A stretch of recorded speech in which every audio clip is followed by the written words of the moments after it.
Bonjour à tous, bienvenue dans Startup. Aujourd'hui, une émission consacrée à l'art du pitch. On pitch devant des investisseurs, on pitch devant des jurys, on pitch devant des incubateurs. Le pitch est un moyen de présenter sa société et de donner envie aux gens de vous suivre ou même de vous accompagner. En quelques mots, le pitch, finalement, c'est une façon de faire rêver les gens qui vous écoutent et on voit tout de suite les clés pour savoir comment bien pitcher son concept en compagnie de Jérôme Dilouya, cofondateur de Intercloud, et Phil Wacknell, cofondateur d'Ideas on Stage. C'est tout de suite dans le Talk Startup.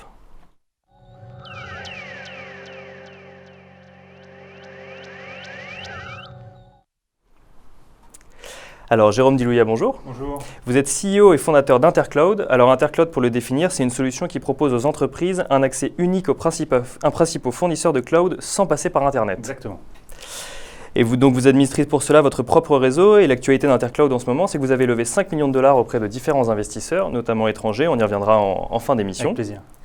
Phil Wacknell, bonjour. Bonjour. Alors, vous êtes cofondateur d'Ideas on Stage, le spécialiste européen des présentations nouvelle génération. Vous avez coaché plus de 100 startups et vous enseignez le pitch pour des grandes entreprises et vous enseignez également l'art de présenter à HEC Paris et au CELSA. Tout à fait. Alors messieurs, donc on est ici pour savoir comment présenter son entreprise et comment faire un bon pitch. Première question tout d'abord, qu'est-ce qu'un pitch? Phil, peut-être tout d'abord? Bon, moi je vais commencer, je vais vous donner donc 3 réponses. Parce qu'un pitch à l'origine, c'est un mot anglais, donc c'est un mot américain, ça vient du baseball. Dans le baseball, le pitcher, c'est celui qui lance la balle. Et donc l'idée de pitcher, c'est lancer ses idées, lancer son entreprise et espérer un retour. Espérer que quelqu'un la rattrape. Idéalement, justement, quelqu'un va la rattraper et ça ne va pas taper sur un membre du public. Donc ça, c'est la première définition. Deuxième définition, vous l'avez donnée tout à l'heure, en effet, c'est l'idée de faire rêver quelqu'un qui va vouloir soit vous accompagner, soit peut-être acheter votre produit, parce qu'il y a le pitch investisseur, il y a le pitch partenaire, le pitch incubateur, il y a aussi les pitch clients, le pitch prospect. Et puis la troisième chose, la définition, pour moi le plus important, c'est que le pitch, c'est la clé qui fait que l'entrepreneur puisse accéder à l'argent, que ce soit le capital, que ce soit l'argent de ses clients. Donc là, on parle du pitch face à des investisseurs, mais pour qui pitche-t-on en fait? Jérôme, vous avez dû souvent pitcher. On pitch donc face à des investisseurs, à des clients. Il vous est arrivé de pitcher face à des incubateurs, face à de... Comme le disait Phil, nous, Intercloud, on fait du B2B principalement, voire exclusivement. Et donc, on pitch à la fois devant des clients ou des grands clients, prospects. Donc, on leur vend l'idée, tout comme on vend l'idée à des investisseurs. On l'a fait il n'y a pas si longtemps que ça, on l'avait fait au tout début de l'histoire d'Intercloud. Et donc, c'est une vente. Enfin, je vais caricaturer, aller au bout du modèle. C'est une vente qui est plus ou moins longue, plus ou moins complexe, mais in fine, c'est la première impression qui compte. Donc, j'aime bien l'image du baseball. Donc, c'est une vente parce que finalement, on pitch pour avoir quelque chose en retour systématiquement. Est-ce qu'on pitch de la même manière face à tous les publics, Phil? Absolument pas. Un pitch, comme toute présentation, l'ingrédient magique, c'est son public. Donc, il faut avoir un pitch différent par rapport à qui on a en face. Vous allez parler aux investisseurs, par exemple, de vos plans financiers, de votre besoin de financement, de là où vous allez atteindre le point mort, quelles sont vos prévisions de chiffre d'affaires. Alors que si vous parlez de ça à votre prospect, il ne va peut-être pas beaucoup s'y intéresser. Donc ça, c'est vraiment différent. Mais tous les investisseurs non plus ne sont pas identiques. Donc il y a vraiment une nécessité de connaître la personne à qui on va s'adresser avant de penser son pitch. Absolument. Jérôme, comment vous qui avez souvent pitché, comment vous prépariez un pitch? Alors, comme vous venez de le dire, tous les deux, il faut connaître son interlocuteur. Alors, dans les deux cas, un fonds, on se renseigne. On regarde dans quoi il investit, quel âge il a, d'où il vient, ce que font ses parents. Ça permet vraiment de cibler le bon pitch pour ce bon investisseur. Je pense que, je ne sais pas, on échange là-dessus, mais il n'y a pas un pitch pour 50 investisseurs. Il y a un pitch, autant de pitch qu'il y a d'investisseurs. Et il faut le moduler, il faut le changer. Changer la langue, changer la longueur, changer les thématiques. Il y en a qui comprennent notre métier, il y en a qui ne comprennent pas notre métier, donc il faut le changer à chaque fois. Et pour un client, c'est pareil. Pour un client, il faut savoir d'où il vient, quels sont ses besoins. Effectivement, il y a des choses qu'on va plutôt cacher au client. La taille de la boîte. On va éluder la question, mais quel âge vous avez et d'où vous venez. Pour un investisseur, c'est l'inverse. Lui, il va vraiment vouloir savoir s'il nous reste de l'argent en banque. Parce que c'est le nerf de la guerre. Phil, vous partagez cette idée que non seulement on doit adapter son pitch en fonction du profil des gens à qui on s'adresse, mais en plus de ça, en fonction même dans le profil entre les différents investisseurs ou entre les différents clients? Ah, absolument. Enfin, moi-même, je pitch pour beaucoup des différents prospects ou clients et je n'ai pas du tout le même discours pour une PME ou pour un start-upper que pour une entreprise du CAC 40. Et même dans les entreprises du CAC 40, une boîte de luxe demande une autre attention par rapport à une boîte industrielle. Je ne peux pas leur vendre la même chose. Donc, il est tout à fait important de se dire qui a-t-on en face. Et même au sein de la même société, vous n'allez pas dire la même chose aux acheteurs que vous allez dire aux financiers, que vous allez dire aux patrons des différents business units. Donc finalement, il y a autant de pitch que de public. Et alors, très concrètement, qu'est-ce qu'on met dans un pitch? Ou alors, qu'est-ce qu'on met dans 10 ou 20 pitchs finalement? Jérôme, peut-être d'abord? Alors, c'est une bonne question. Il y a des fondamentaux. Il faut arriver à expliquer assez rapidement le problème, le besoin entre guillemets, la solution qu'on apporte et 2 ou 3 éléments qui prouvent à quel point c'est important de faire confiance à notre société. Donc, pour un investisseur, ça sera une espérance de gain infinie au bout de 5 ans, enfin des choses très terre à terre. Pour un client, c'est vérifier, ou on s'est renseigné quand même auparavant, on sait qu'il a un peu une épine dans le pied, et donc lui parler doucement d'une potentielle épine dans le pied qu'il pourrait avoir, et nous, on est la seule solution à cette épine dans le pied. Mais donc que ce soit face à un investisseur ou un client, on commence quand même par le problème, puis par la solution qu'on va apporter.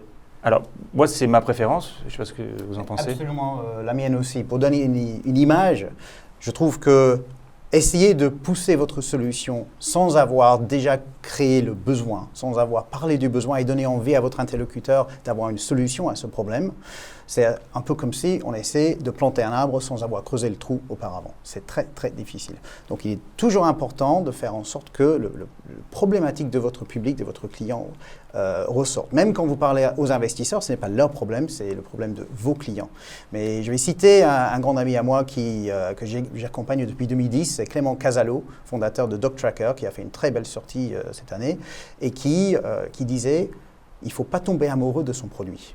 Il faut tomber amoureux du problème de votre client. » Alors vous dites qu'il ne faut pas tomber amoureux du produit, pourtant l'entrepreneur vit son produit, il respire son produit, il ne vit que pour ça.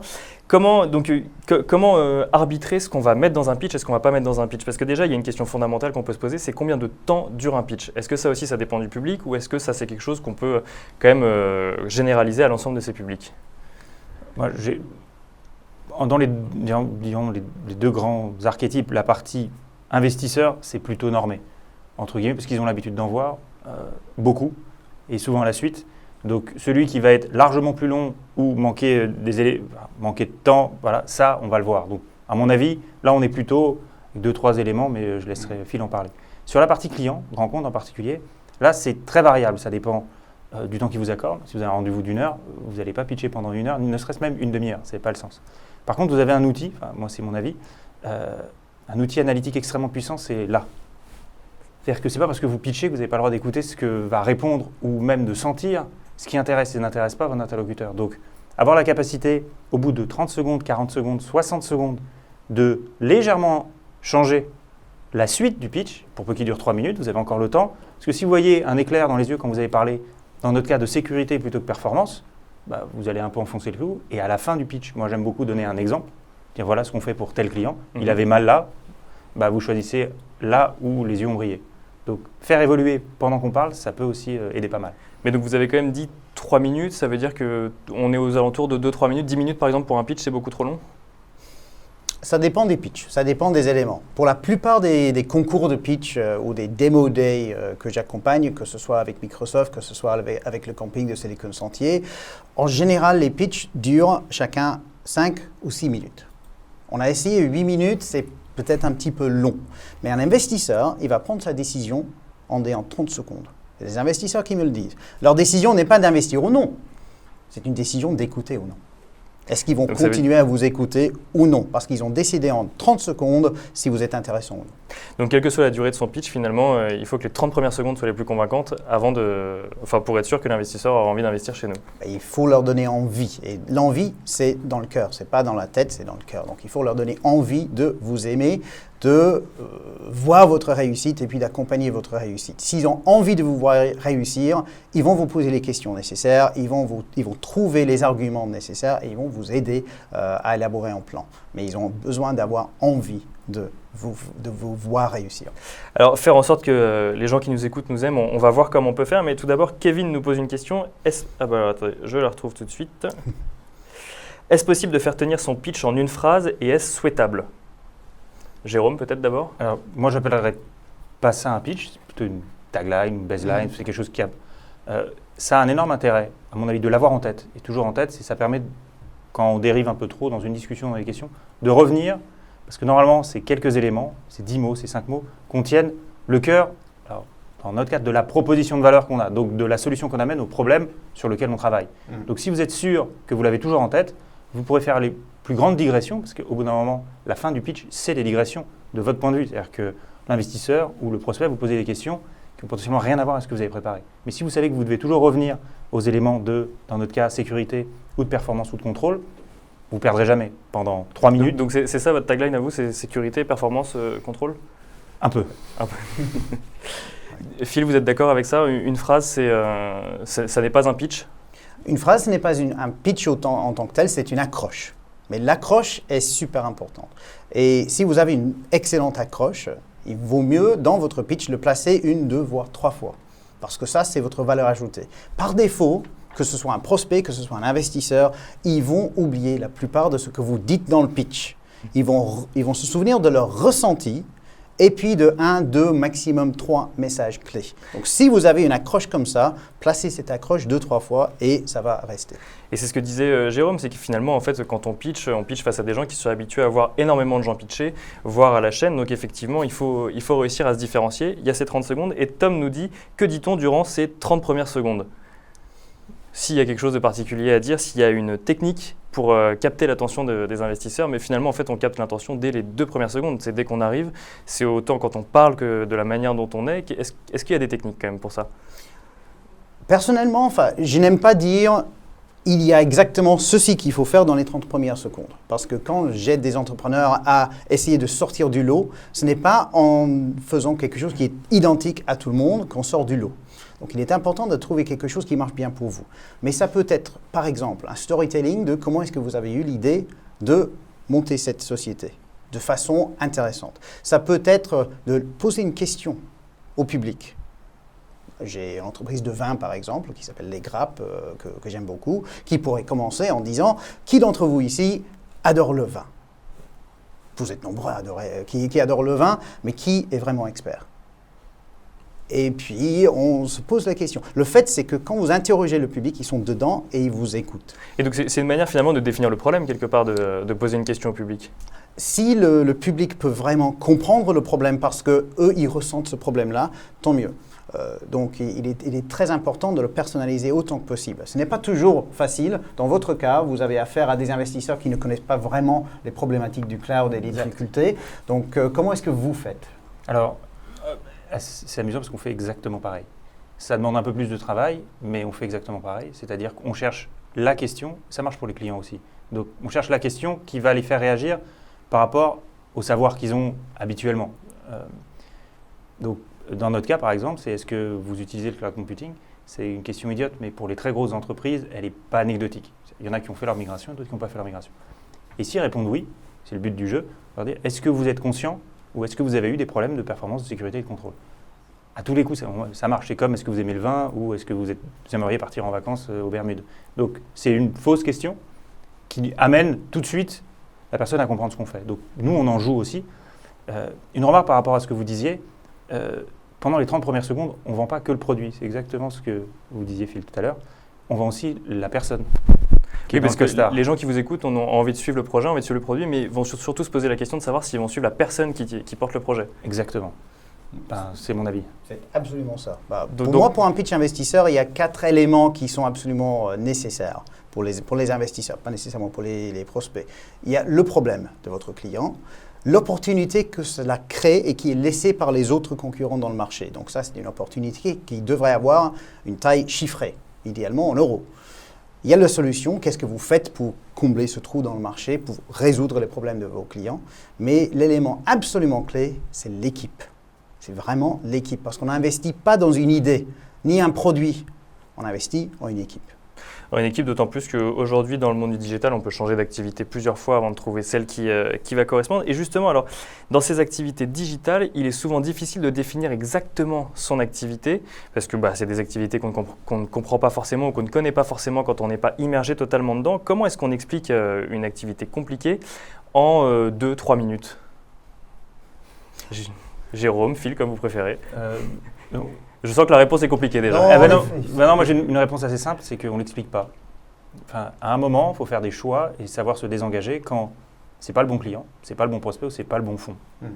Bien sûr, il ne faut pas le faire systématiquement en se disant mais ils comprennent absolument rien et je suis le roi du monde. Non, c'est juste se dire que un client, pour une structure de notre taille, a priori pour toutes les startups, les premiers clients sont des partenaires. On va faire de la co-création avec eux. Ils vont modifier la façon dont on voit le marché, ils vont modifier la façon dont on voit nos produits et dont on les conçoit. Donc, si on a du mal à leur expliquer ce qu'on fait, qu'ils ne comprennent pas le produit, ou ils ont du mal, etc., vous allez faire une vente, peut-être, forcée, et ça sera que des problèmes pour vous, stratégiquement après. Et bien c'est pareil pour un fonds. Un fonds qui comprend, au bout de 40 minutes, qui ne comprend absolument pas les problématiques des clients que vous avez déjà ou que vous cherchez à avoir, ok, il a peut-être beaucoup d'argent, mais qu'est-ce que vous allez en faire ? C'est exactement ça. Il est important de se dire, est-ce que c'est l'investisseur qu'il me faut ? Il ne faut jamais être à la recherche de « je veux de l'argent, je vais à la quête de fonds, n'importe qui peut investir dans ma boîte ». C'est absolument pas ça. Il faut avoir des investisseurs que vous avez vraiment envie de côtoyer, qui vont ajouter une valeur qui va au-delà de leur argent. Donc ça, c'est une première chose. Mais simplifier quelque chose de compliqué, c'est très difficile. Mais si vous parlez moins de votre solution, mais plus du problème de votre client, et que le problème soit clair, après, il devient beaucoup plus facile de simplifier sa solution. Donc on en revient quand même à l'idée de connaître son public et s'adresser aux bonnes personnes, et ensuite clarifier le problème plutôt que de clarifier la solution, qui n'est pas forcément toujours compréhensible. Une question qui revient souvent, est-ce qu'un pitch doit être forcément accompagné de slides ou d'autres supports, de PowerPoint, de plaquettes qu'on distribuerait ? Bon, pour moi, il vaut mieux utiliser aucun slide que des mauvais slides. Parce que les investisseurs, comme vous l'avez dit, ils voient beaucoup de présentations, ils voient beaucoup de pitch. La plupart utilisent des murs de mots, des slides absolument impossibles à comprendre, et ils ne les regardent même pas. Mais s'ils les regardent, ça pollue la discussion parce qu'on ne peut pas lire et écouter en même temps, même si on est investisseur. Donc, en montrant beaucoup de textes, finalement, ils vont moins vous écouter, ils vont moins vous apprécier. Et l'idée, c'est de créer ce lien, créer cette connexion entre vous et eux, ce lien de confiance. Donc, vaut mieux n'utiliser aucun PowerPoint ou bien des beaux PowerPoint qui peuvent se faire comprendre en 5 secondes. Comme ça ne casse pas le lien. Mais la difficulté là, c'est que beaucoup d'investisseurs vous demandent un document. On ne peut pas faire d'une pierre deux coups. C'est une demande avant même de pitcher d'avoir un document à disposition. Très souvent, n'est-ce pas ? Vous avez eu exactement cette situation. Donc c'est là où il faut un document également.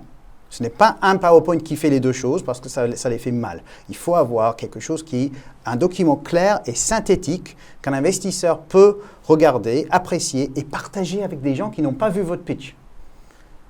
Et puis un PowerPoint qui accompagne vos visuels et qui donne envie. Jérôme Dilouillet, vous aviez un PowerPoint quand vous avez pitché face à des investisseurs ou à des clients ? Bien sûr, mais je rejoins Phil sur, pour les 3 premières minutes, il n'est pas nécessaire. Donc il est organisé, notre présentation, est organisée de façon à ce que pendant les 3 premières minutes, ce soit sur la première page où il y a notre logo. Parce que comme ça, on est sûr qu'ils nous écoutent, en bien ou en mal. Mais si c'est pour qu'ils commencent à lire, il n'y a rien écrit sur mes slides, des schémas, mais s'ils commencent à lire, vous avez perdu quelque chose. Vous avez perdu le contact. Et comme je le disais, moi, personnellement, je pense qu'on est beaucoup, on base une partie du pitch sur les réactions de la personne d'en face. Si elle est en train de lire vos slides, vous ne savez absolument pas ce qu'elle pense. Si elle est intéressée ou pas par le marché. Parce que si vous n'avez pas déjà débroussaillé 2-3 choses, ça ne va pas le faire. La suite des slides, c'est des slides classiques, mais là, on est plus dans le cadre d'une présentation formelle qu'on fait à un groupe. Mais pour une personne, si vous avez une seule personne que vous devez convaincre en face, c'est comme dans la vraie vie. Quand vous voulez convaincre une personne dans la vraie vie, vous n'allez pas lui dire « Regarde, on est vraiment dans l'humain. » Et je pense que l'humain, il passe d'abord par nous. Donc on reste dans le commercial finalement. On s'adresse à quelqu'un. On est dans la séduction dans un pitch ? Oui. Pardon. Absolument. Absolument. On essaie de vendre une idée, de vendre sa sauce, de vendre un intérêt dans ce que vous faites, que ce soit un prospect, que ce soit un investisseur. Il est absolument, oui, on est dans la séduction. Et vous n'allez pas les séduire avec un mur de mots en calibri, ça ne va pas le faire. Mais il est important de se dire, ça peut vous donner un avantage par rapport à tous ceux qui font des murs de mots et des mauvais PowerPoint. Les trucs, voilà, Microsoft dit cliquez ici pour ajouter un titre, cliquez ici pour ajouter des boulettes. Et bon, on est obéissant, on le fait. Ouais. Mais non, là, si vous pouvez sortir du lot avec ça, vous allez sortir du lot avec votre pitch. Je donne un exemple. J'ai travaillé avec une boîte qui s'appelle Youmiam. Vous avez peut-être entendu parler. Ils font parler beaucoup d'eux en ce moment. Il y a Patrick Robin, que je pense que beaucoup connaissent, Qu'on ne définit plus ici dans cette qu'on ne présente plus, qui a investi dans cette société et qui a expliqué que c'était leur PowerPoint, le design de leur PowerPoint qui lui a donné confiance qu'en faisant un site B2C, qu'ils avaient les capacités nécessaires et l'attention aux détails pour faire un site que les gens allaient adorer. Donc c'est quand même, ça peut donner une valeur ajoutée dans le sens où aujourd'hui, quand on monte une entreprise, on a forcément un site internet. Si on est capable de bien designer ses slides PowerPoint, on est capable de bien designer son site internet. Où on montre qu'on a suffisamment de talent créatif pour bien designer son site internet. Ou bien on a assez de savoir sur ses compétences et sur ses faiblesses pour confier ce travail, que ce soit le design de site web, que ce soit les designs de slides, à quelqu'un pour qui c'est vraiment le métier. Est-ce qu'il y a des écueils à éviter à tout prix lors de la présentation de son pitch ? Pour moi, je pense que le plus grand écueil, c'est ne pas expliquer clairement ce que vous faites. Parce que la plus grande question, ou la question qui est le plus fréquemment posée après un pitch, c'est « D'accord, mais qu'est-ce que vous faites ?» Donc il faut au moins que ça soit vraiment clair. Et comment on réagit face à ça ? Parce qu'on doit être un peu désarçonné, on est un entrepreneur, on vient d'expliquer pendant 3-4 minutes ce qu'on fait et l'investisseur ou le client nous répond « D'accord, mais qu'est-ce que vous faites ?» Jérôme Deluya, ça vous est déjà arrivé ? Oh, plus d'une fois. On change. C'est-à-dire que vous avez fait un pari, parce qu'un pitch est aussi un pari, vu qu'il n'y a pas beaucoup de mots, entre guillemets, il n'y a pas beaucoup de temps, on se dit on va essayer de raconter une histoire d'une certaine façon. Ça ne prend pas, ou mal. Vous racontez à peu près la même histoire, mais d'une autre façon, avec d'autres parallèles, d'autres idées. Donc, au bout de la 3e fois, si ça ne passe pas, là, vraiment, il y a un problème. Mais normalement, il y a des personnes, donner un exemple dans notre secteur, nous, on fait plutôt des tuyaux vers la grosse masse des services que sont le cloud computing, avec des grosses marques, des grosses boîtes. Il y a beaucoup de gens qui vont, dans un premier temps, croire qu'on essaie de s'attaquer à ces gros-là. Et en fait, on vide. Nos plus grands partenaires sont Microsoft et Amazon, et d'autres. Donc, si ce n'est pas passé dans les 3 premières minutes et que lui reste persuadé, parce que dans Intercloud, il y a cloud, oui, bravo. Oui. S'il est persuadé qu'on va faire un Tata Cloud ou un Mama Cloud, non. Donc, au bout de 3 minutes, on peut arriver et là, on arrive à se corriger. Alors, le problème, c'est qu'on repart souvent à zéro parce que lui était parti dans son idée et il essayait de comprendre tous les arguments qu'on donnait, d'égaler. Donc, c'est ça qu'on change. Donc, on s'adapte à son public, en fait. Voilà, on a une deuxième chance. Enfin, moi, je le considère ça comme une deuxième chance. Tout à fait. Je voulais juste rajouter quelque chose par rapport à ce que vous posiez comme question sur qu'est-ce qu'on s'interdit de faire, ce que je m'interdis de faire. Le mensonge. C'est souvent une question qu'on pose. Qu'est-ce qu'on peut raconter à un client ou à un prospect ? C'est-à-dire, quel degré on peut lui survendre un petit peu le fait que la solution n'est pas encore sèche. Donc on lui dit, si, ça marche très très bien, vous allez voir. Et en fait, on sait pertinemment qu'il y a 80% qui est fini. D'ailleurs, certaines startups américaines font l'inverse. Considèrent que si vous vendez quand le produit est déjà fait, c'est trop tard. Il faut le vendre avant qu'il soit fini. Sinon, vous êtes en retard sur votre marché. C'est amusant comme concept, mais dans ce cas-là, c'est vrai que vous mentez. Au sens strict du terme, vous dites à un client ou à un prospect que vous avez en stock quelque chose que vous n'avez pas encore en stock. Vous n'avez pas encore. Donc, dans le champ du commercial, côté prospect, ça vous appartient, ça appartient à chacun, ça dépend de son confort, de la capacité à réagir. Un client qui finalement dit « Oui, mais je sais pertinemment que ce n'est pas sec. » Ah, pardon. Pour un fonds, c'est plutôt à éviter parce que ce que vous allez juste gagner si vous passez l'étape du pitch, c'est après 2 heures avec une personne qui va regarder tout dans la boîte, mais juste du sol au plafond, tout ce que vous avez fait dans la vie, d'où vous venez, etc. Et qui s'en rendra forcément compte. Ou sinon, il n'est pas bon. Il ne faut pas le prendre. C'est-à-dire que si vous arrivez, entre guillemets, à cacher des choses à un fonds au bout du 4e round d'analyse, soit il ne fait pas bien son analyse, soit vous êtes un champion. Mais dans les 2 cas, il y a un perdant. Voilà. Donc, ouais. En effet, mentir, c'est une stratégie à court terme. Que ce soit dans une relation, que ce soit dans une société, c'est vraiment pas la peine. Donc il faut être honnête. Et si vous avez des failles, si vous n'avez pas encore quelque chose, il faut l'admettre. Il faut le dire. Il faut le dire. Et il ne faut pas oublier, je pense qu'un point pour ajouter à ce que vous avez dit, les fonds, ils se parlent entre eux. Les business angels, ils se parlent entre eux. Donc si vous dites quelque chose à un business angel et quelque chose de différent à un autre, ils vont le savoir. Ils vont le savoir. Et si vous êtes identifié comme menteur chez un, ça se saura aussi chez les autres. Ça se saura très très bien. Malheureusement, la bouche à oreille, ça passe très très bien dans les médias. Ça passe encore mieux entre les business angels. Alors, attention. On a beaucoup parlé de présenter son projet. On a également dit que les investisseurs accompagnaient une équipe. Comment est-ce qu'on se présente soi-même quand on arrive face à ces investisseurs ? C'est une bonne question. C'est infernal. Enfin, moi, c'est l'exercice personnellement qui était le plus dur. Nous, on est une équipe. Hein. On a fondé Intercloud à 3. Donc on a une chance, c'est qu'on est assez senior, c'est-à-dire qu'on a une vie avant, professionnelle, et on a pu soit raconter une jolie histoire, soit expliquer qu'on est parfaitement complémentaires. C'est-à-dire que j'ai un associé, il est technique, il fait de la technique, et c'est notre CTO. j'ai un associé, il est juriste et il a été DAF avant et c'est notre CFO. Et de fait, moi je prends le reste. Et on ne se marche pas sur les pattes, on a notre réseau professionnel, donc en termes d'équipe, c'est cohérent. Donc on n'a pas vraiment eu ces questions. Notre track record et entre guillemets notre CV parlait pour nous. Donc on n'a pas eu trop de questions. Mais j'entends qu'une personne qui n'a pas eu ça avant… Qui sort de l'école par exemple, à mon avis, il faut qu'il se vende lui. Lui en tant que personne, c'est-à-dire que c'est bien d'avoir un beau CV, plein de diplômes, etc. En vrai, quand on regarde là par contre les stats, il n'y a pas énormément de corrélation entre l'école et la réussite de la boîte qu'on fonde après ou avant. Enfin, c'est un avis. Donc c'est vraiment la personne, son envie, sa vision du marché, comment il a eu l'idée, sa famille. Des fois, ça vient de plein d'endroits et voilà, c'est mon avis.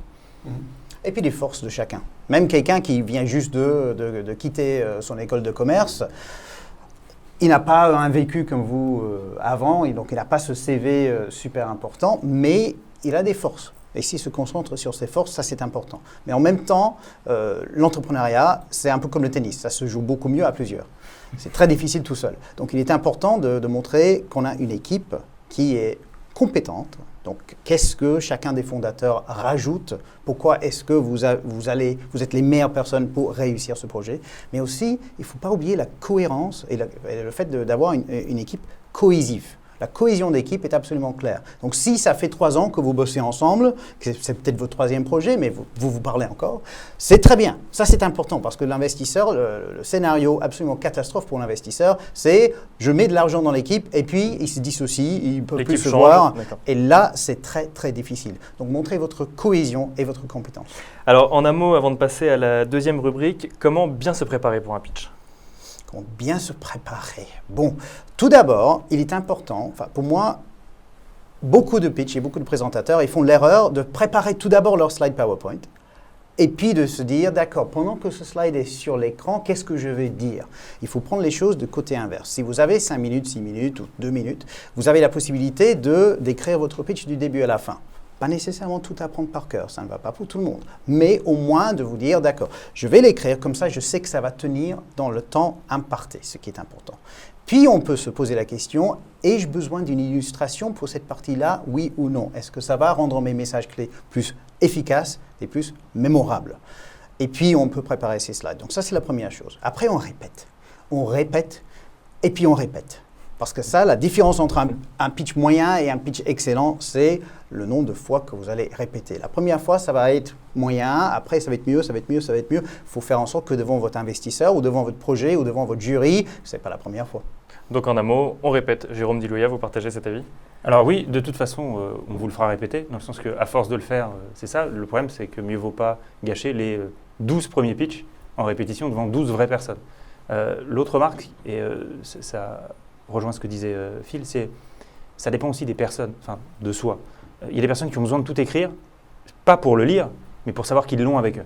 Et ça fait partie de la façon dont ils ont besoin d'interagir avec les autres. Il y en a d'autres, dont je fais partie, où ça les bloque d'avoir des choses qui sont préformatées. Donc je préfère m'écrire 10 mots, je sais que je devrais placer ces 10 mots, c'est presque un jeu, mais au moins ça passera. Donc ça dépend vraiment de la façon, et je pense que là-dessus on se connaît assez vite, parce que les études maintenant supérieures nous forment, entre guillemets, au fait de commencer à parler à des tiers, que ce soit des enseignants ou quoi que ce soit. Donc je pense qu'il faut vraiment se connaître et être à l'aise.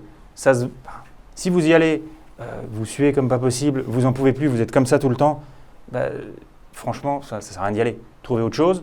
Se faire représenter, c'est compliqué, parce que c'est aussi un autre élément. C'est dur de ne pas envoyer le fondateur ou celui qui a eu l'idée pitcher. Ouais. Il ne peut pas dire « Ah non, mais excusez, je vous ai envoyé le responsable de la finance, vous allez voir, il connaît très bien les chiffres. » C'est pas lui que les gens veulent voir au début.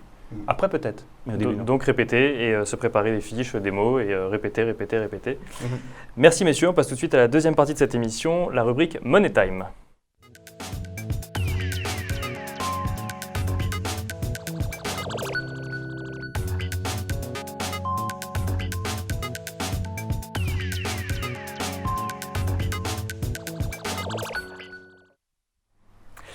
Money Time, c'est l'occasion, durant les 5 dernières minutes de cette émission, de donner du temps à une start-up pour venir nous présenter son concept. Et nous recevons aujourd'hui David Rudnianski, cofondateur de louerunsenior.com. David Rudnianski, bonjour. Bonjour.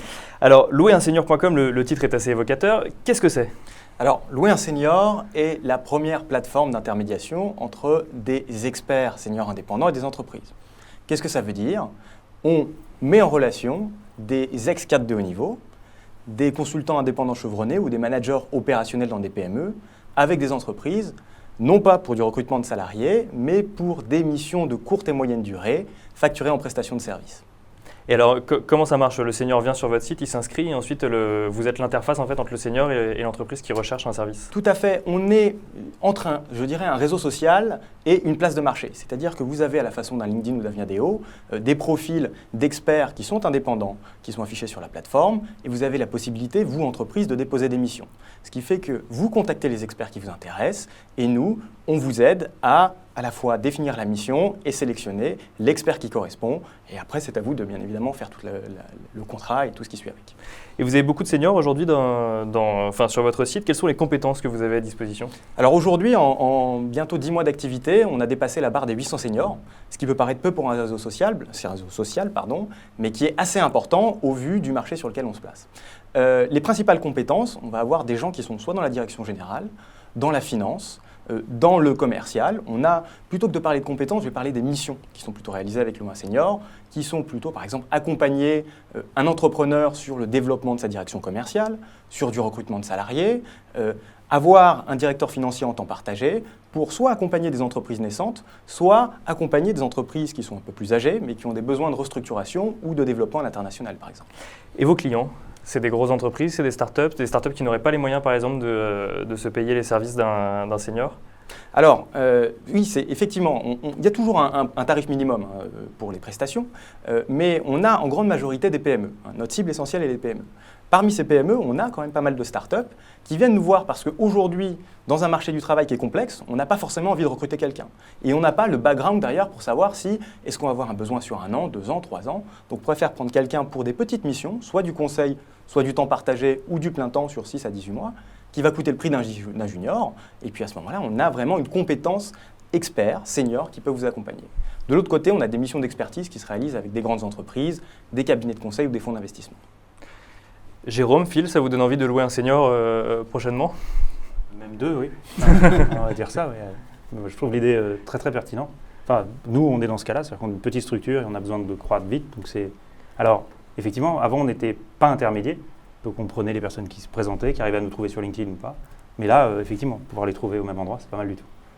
Oui, moi je trouve aussi que l'idée, le nom, il est super bien trouvé parce qu'on comprend tout de suite ce que vous faites là-dedans. Et puis je pense que ça répond aussi à un besoin sociétal. Donc ça, en plus, je pense que ça va vous faire beaucoup de bonnes promos et je vous souhaite la meilleure réussite. Merci. Alors ma dernière question sera pour tous les deux, David et Jérôme. Quels sont vos projets pour l'avenir? Jérôme, vous avez donc levé 5 milliards de dollars auprès de différents investisseurs. C'est plutôt 5 millions. 5 millions, pardon, excusez-moi, j'ai confondu avec 5 milliards, on serait parti en fait. Mais avec 5 millions, on va rester. Non, nous, on travaille principalement avec des très grands comptes et ils nous ont demandé de les accompagner à l'international, donc c'est ce qu'on va faire. L'autre particularité, c'est qu'on évolue sur un secteur qui demande pas mal d'investissement en termes d'infrastructure et en termes de R&D. Donc ça, c'est pour renforcer. Donc c'est pour accélérer. Vous allez me dire, c'est la tarte à la crème de la levée de fonds. Mais dans notre cas, c'est exactement ça. Faire mieux et plus vite, ce qu'on faisait déjà avant. Et David, vos projets pour l'avenir? Alors nous, on recherche aujourd'hui à développer des partenariats stratégiques avec des grands acteurs industriels de l'Internet ou des RH ou tout type pour justement augmenter le trafic de missions qui passe au travers de la plateforme et passer à l'étape du dessus. Donc on est dans une phase d'ouverture de capital.